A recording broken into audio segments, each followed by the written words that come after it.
Thank you, Deputy Speaker. Well, I love any opportunity to show support for our incredible first responders on our New South Wales South Coast. Across Australia, first responders are some of the highest valued members of our Australian community.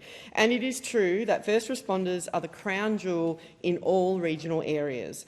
I think it's fair to say that we rely on them more than in the cities. They are usually working under more difficult conditions, with bigger areas to cover and fewer services to rely on. In my electorate of Gilmore on the New South Wales South Coast, however, we feel that even more acutely. For us, first responders are our heroes. They were there for us to rely on in some of our darkest and hardest times. During the 2019-2020 bushfires, it was first responders that our community lent on and that were there for us.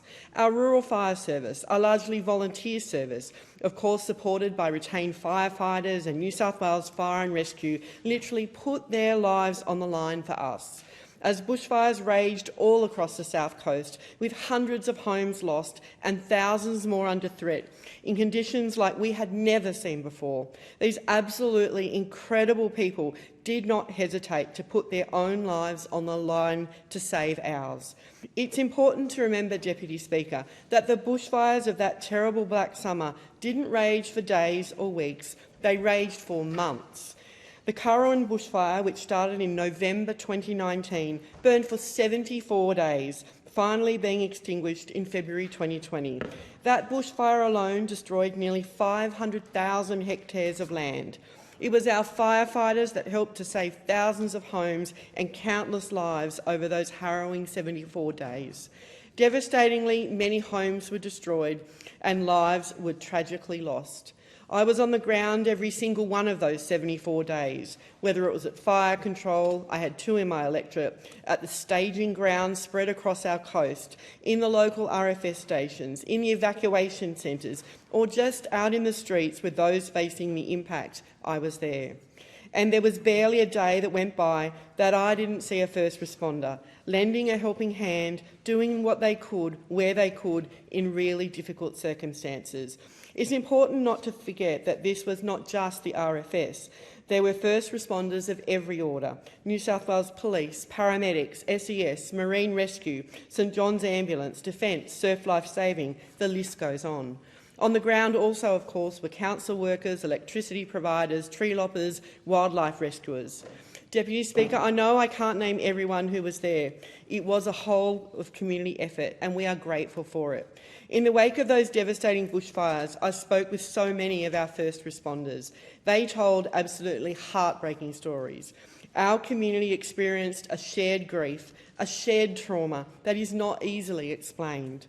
In those early days, as the bushfires raged, I spoke long and loud about the need for mental health support for our heroes, and I have continued talking about that ever since. On the South Coast, the bushfires were just one of many disasters to impact our community.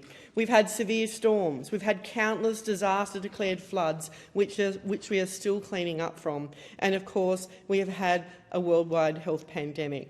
Our first responders face trauma every single day. They deserve our support.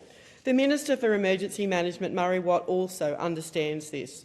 As the Shadow Minister back in 2019, he came to the South Coast many times to see for himself the impact of the bushfires. I know he felt that trauma too.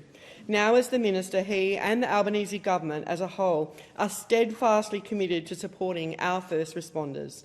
The Department of Health and Aged Care fund a range of mental health supports targeted towards emergency service workers and volunteers. The Black Dog Institute, through the National Emergency Worker Support Service, and the Australian Psychological Society, through the Disaster Response Network, are funded by the Department of Health until 30 June 2025 to provide direct support to first responders. We're also working on the National Disaster Mental Health and Wellbeing Framework and the National Mental Health Plan for Emergency Services Workers to ensure we have a coordinated approach to mental health support for our first responders. We'll keep working with the states and territory governments to get this plan right. Once again, I want to say from the bottom of my heart a huge thank you to every single first responder across our community. Where would we be without you, the true heroes of our community?